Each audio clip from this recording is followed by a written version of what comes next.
Прекршочни пријави од земање на лиценците за приватните снабдувачи со струја доколку не ги почитуваат договорите и на компаниите им ја покачат цената, најави денес председателот на регулаторна комисија Марко Бислимовски во интервју за утрински брифинг.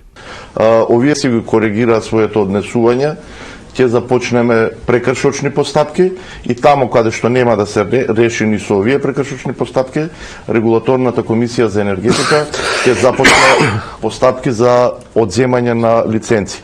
Но она што е битно е дека во последниот период добивме информации и од потрошувачи и од тие причини во наредниот период ќе објавиме црна листа на снабдувачи кои што не се придржуваат на своите договорни обврски со потрошувачите, со цел на потрошувачите да им дадеме информација од кои снабдувачи би било најдобро да обезбедуваат електрична енергија.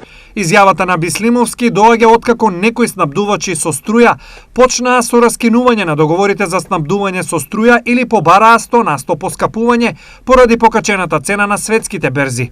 Значи, снабдувачите може да го раскинат договорот, но до оној период додека потрошувачот не се најде нов снабдувач, треба да испорачуваат електрична енергија по цените кои што биле договорени.